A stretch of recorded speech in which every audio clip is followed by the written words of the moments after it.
Olá, bem-vindos a mais um vídeo. O objetivo hoje do vídeo é conversarmos um pouquinho sobre mecanismos moleculares de apresentação de antígeno, especificamente as moléculas de ômega-6 de classe 1 e de classe 2. Bom, o que são essas moléculas de ômega-C, né?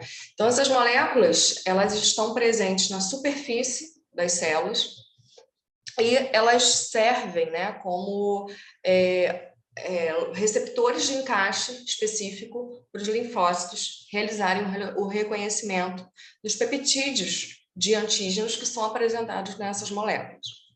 Essas moléculas, então, elas vão ter encaixe, tá, específico para reconhecimento dos receptores que vão estar presentes nos linfócitos, especificamente linfócitos CD4 e CD8. Em humanos, a gente fala mais na sigla HLA. O que significa isso, né? São os antígenos leucocitários humanos, mas que, em linhas gerais, é a mesma coisa do que ômega-C. Então, na literatura, vai ser mais comumente encontrada a sigla ômega-C, mas quando a gente falar sobre transplantes, rejeição a transplantes, talvez essa literatura especifique usando a sigla HLA, tá? E quais são as funções dessas moléculas de ômega-C?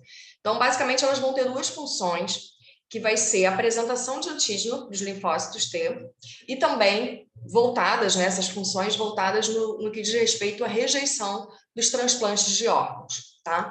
Nesse vídeo, nessa conversa, a gente vai se ater mais à apresentação de antígeno e no próximo vídeo a gente conversa sobre esses mecanismos de rejeição aos transplantes. Bom, então, quando a gente fala em apresentação de antígeno, a gente pensa em resposta adquirida, certo? Então, a gente vai ter um processo aí que envolvam as células dos linfócitos. Bom, então, como ocorre, né, essa apresentação de antígeno? A gente tem que pensar que lá na resposta adquirida, isso vai ocorrer nos órgãos linfóides secundários. Já conversamos sobre eles, e a gente tem aí os principais, que são os linfonodos e o baço.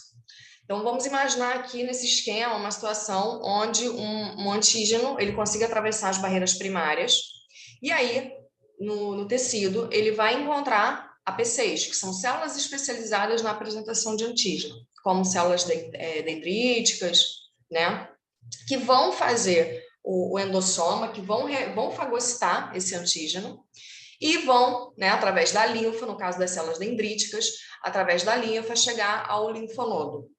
E lá no linfonodo, como um órgão secundário, linfóide secundário, ocorrer lá o processo de apresentação de antígeno aos linfócitos. Ou então, via sangue, esse antígeno ele pode cair na corrente sanguínea e chegar ao baço. Então, o baço ele é um órgão linfóide secundário que recebe o líquido, né, o sangue, e o linfonodo ele é um órgão linfóide secundário que recebe a linfa. Tá? Então, a gente vai ter aí, em paralelo ocorrendo, circulação linfática e circulação sanguínea. E lá no baço, né, você vai ter macrófagos e linfócitos, onde vai ocorrer o processo de apresentação de antígeno. Bom, então, recapitulando esse ponto, né, a gente tem aqui mais um esquema, esse esquema aqui é do Abas, não sei se ele ficou muito nítido aí, mas é mais ou menos a mesma coisa que eu falei aí nesse esquema anterior. Você tem aí, atravessa as barreiras primárias, ocorre aí um processo de reconhecimento, né? Uma célula dendrítica, faz o fagossoma, cai na via linfática, vai para o linfonodo, apresenta para linfócitos T. E aí a gente tem, nesse caso das células dendríticas, a apresentação para linfócitos T naive, né, linfócitos T virgem, e lá no baço a gente tem a apresentação para os linfócitos efetores. Esses mecanismos, então, vão fazer o desenvolvimento de células T efetoras, CD8, né, efetoras, e liberação de anticorpos pelos plasmócitos, que isso vai, né, através de sinalizações, retornar para essa região aqui, dentro de uma resposta crônica, né, numa fase crônica dessa resposta, tá? Bom, e quem são essas células apresentadoras que a gente pode aí falar, né, quando a gente fala especificamente de ômega-C, quem são as células apresentadoras que a gente vai ter? Então, as mais conhecidas, né, as que são especializadas em apresentação de antígeno, a gente tem células dendríticas e macrófagos. As células dendríticas, então, elas são leucócitos teciduais, elas estão aí nos tecidos, realizam a fagócito, né? Fazem aí a endocitose desse antígeno e apresenta para as células T naive. Tá?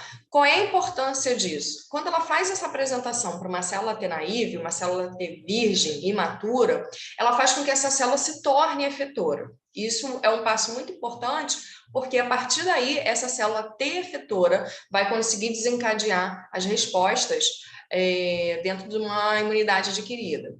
No caso do macrófago, que ele vai fazer o reconhecimento desse antígeno no baço, por exemplo, né, para apresentar, ou em outra região, lembrando que o macrófago também é um leucócito tecidual, ele vai endocitar esse parasita, esse micro-organismo, vai realizar um processo de processamento desse antígeno para apresentação no MHC, porém ele vai apresentar para uma célula T efetora, tá?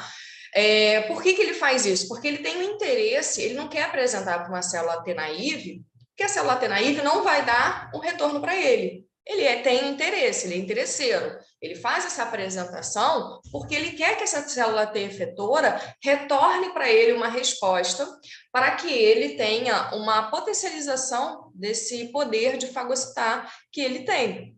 Então, ele quer receber um retorno desse linfócito T efetor. Já a célula dendrítica, ela não tem esse interesse, ela é desinteressada, ela realmente tem uma coisa genuína de apresentar os linfócitos naive para que eles se tornem efetores. Então, a gente tem essas principais diferenças.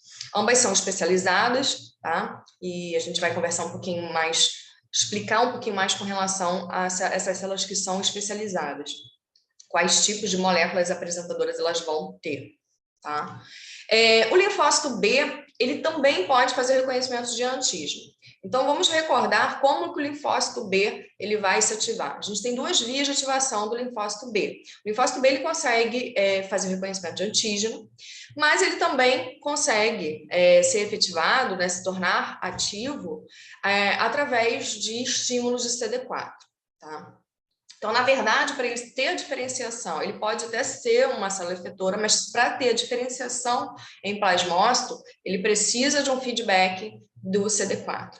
Então, o linfócito B, que faz o reconhecimento desse antígeno de maneira independente, ele também precisa apresentar esse antígeno para o linfócito TCD4 efetor, e aí sim, esse efetor, essa célula T efetora, que vai retornar para ele um feedback do tipo, olha, então agora você precisa se diferenciar em plasmócito e liberar esses anticorpos, tá? Então, perceba que macrófago e célula B têm a função de apresentar antígeno para linfócitos T efetores, porque elas precisam de um feedback desse linfócito T efetor. Já as células dendríticas, elas fazem essa apresentação para o linfócito T virgem, naive, tá? Então, ela não precisa de nenhum feedback, ela quer que ele se torne efetor.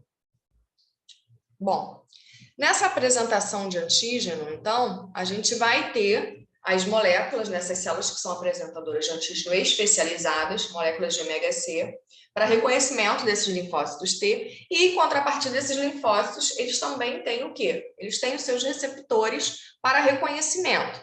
Então, no caso do linfócito T, que é o que vai reconhecer esses MHCs, a gente vai ter receptores de célula T, que é da sigla em inglês TCR. Então, ele faz o reconhecimento especificamente de peptídeos que vão ser apresentados no MHC, tanto MHC de classe 1 quanto MHC de classe 2. Já os linfócitos B, eles também vão ter receptores do tipo BCR, que da sigla receptor de célula B, ou anticorpos. Lembrando que a gente tem aí a imunoglobulina D, né? A IgD, que vai estar na superfície desse linfócito B, fazendo reconhecimento de antígenos para facilitar processos de endocitose, e depois ele faz o processamento desse antígeno para peptídeo para apresentar via MHC de classe 2, tá? E MHC de classe 1 ou classe 2. Bom, então a gente tem quais moléculas que são as moléculas que servem para apresentação? MHC de classe 1 e MHC de classe 2.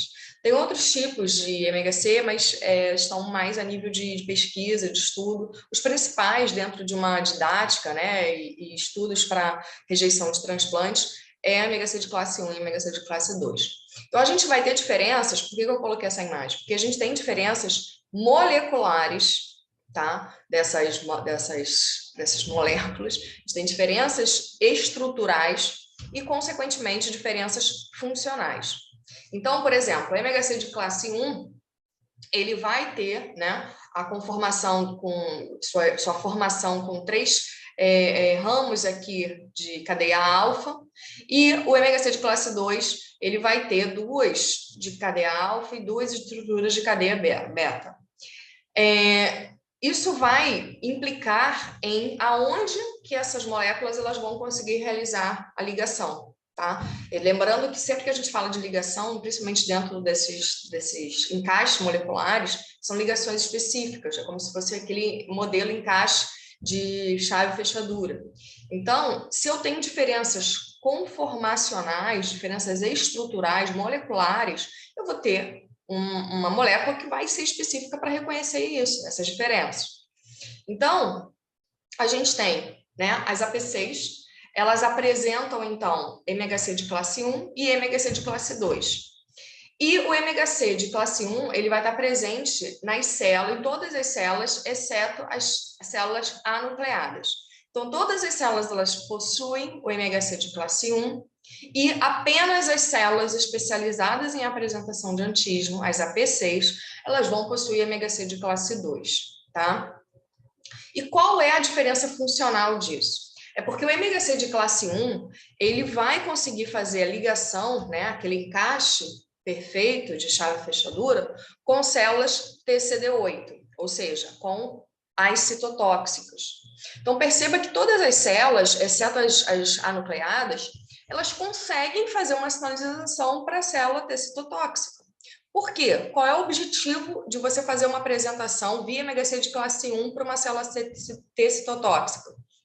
É uma ação citolítica. Essa célula precisa entrar em processo de apoptose.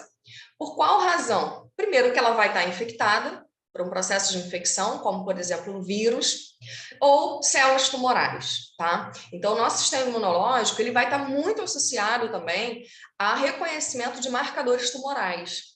Esses marcadores tumorais, eles são apresentados, então as células, né, elas entram ali em processo de colapso de crescimento.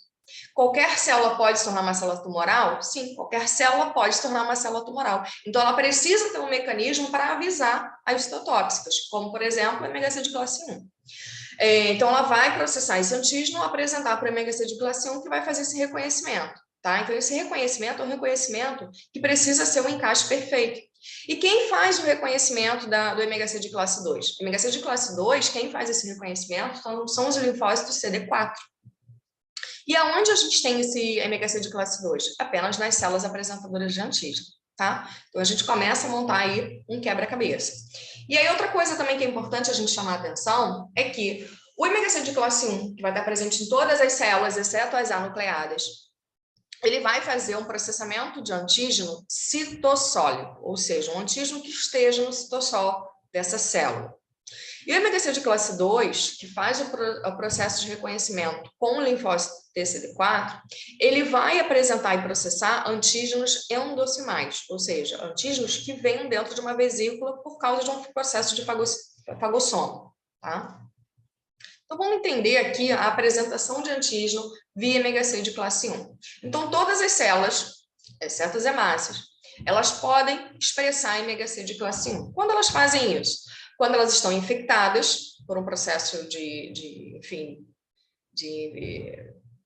antígeno que conseguiu entrar nessa célula para parasitar essa célula, ou quando a gente tem um processo tumoral ocorrendo nessa célula. Tá? Então, ela vai fazer o processamento.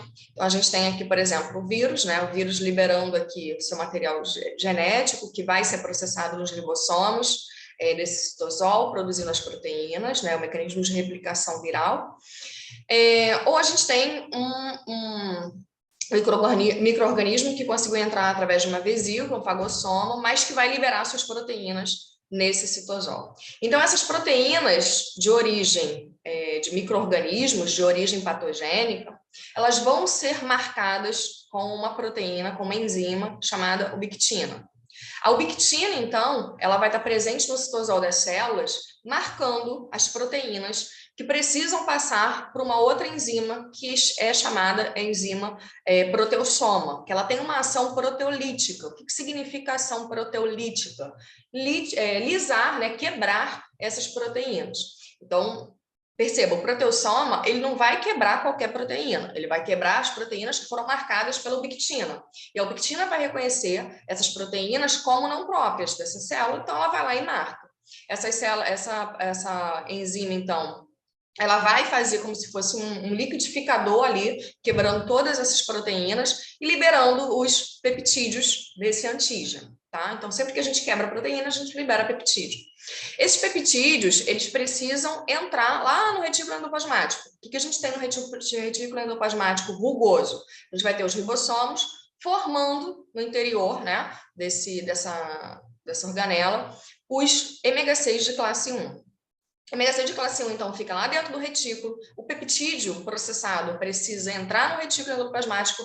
Ele consegue entrar através de uma proteína TAP, que vai estar na superfície desse retículo endoplasmático rugoso. Esse peptídeo entra, ele se encaixa, né, na região, no sítio de ligação do MHC de classe 1. Esse MHC de classe 1, ele, uma vez já encaixado o peptídeo, ele vai para o complexo de Golgi, o complexo de Golgi forma uma vesícula para poder externar esse MHC de classe 1 com o peptídeo.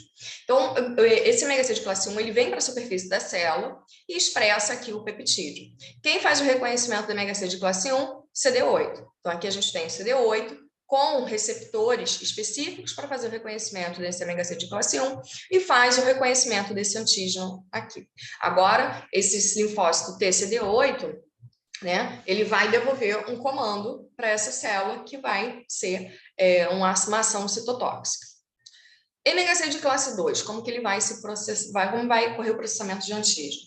MHC de classe 2, então, ele vai estar presente em células apresentadoras de antígeno, as APCs. O que elas precisam fazer? São fagócitos, eles vão fazer o englobamento aqui, né, do antígeno. Esse processo de endocitar esse antígeno, ele vai formar um fagossomo. Fagossomo nada mais é do que quando o lisossomo, a organela presente no citosol dessa célula, vai se fundir com o que foi endocitado e liberar enzimas lisossomais. Essas enzimas lisossômicas, né, que vêm desse lisossomo, elas são enzimas que vão também fazer o processo de quebra, de digestão desses antígenos, liberando os peptídeos, tá?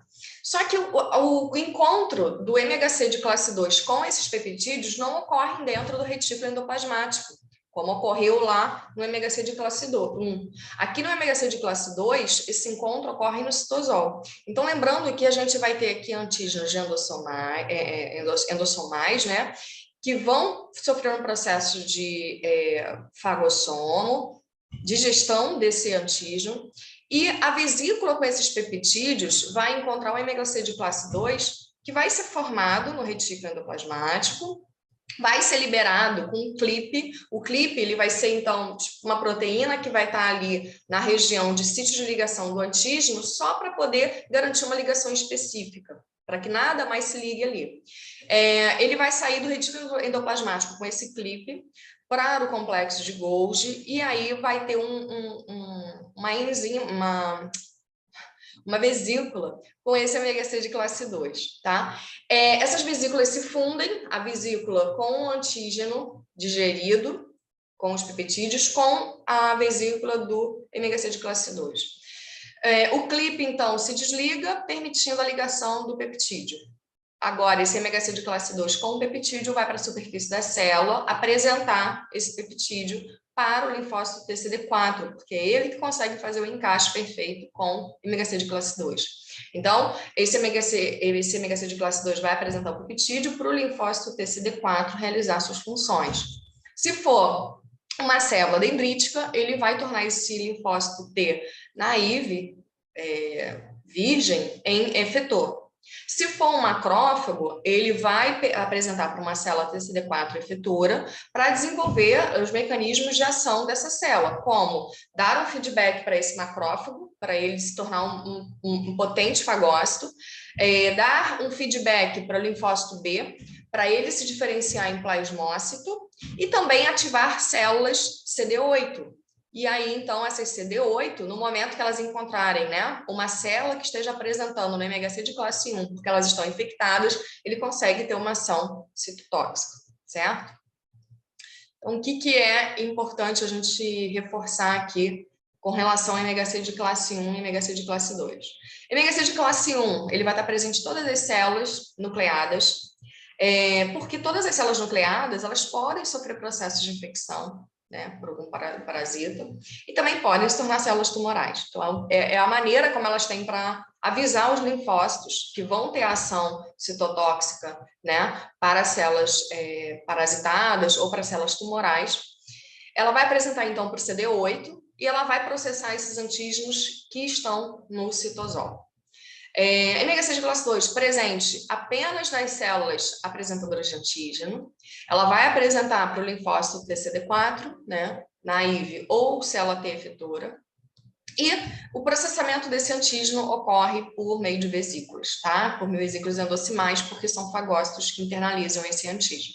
Aí a referência a gente tem o ABAS e o Janeway, que são os dois queridinhos aí da imunologia. Espero que tenha sido útil e até o próximo vídeo.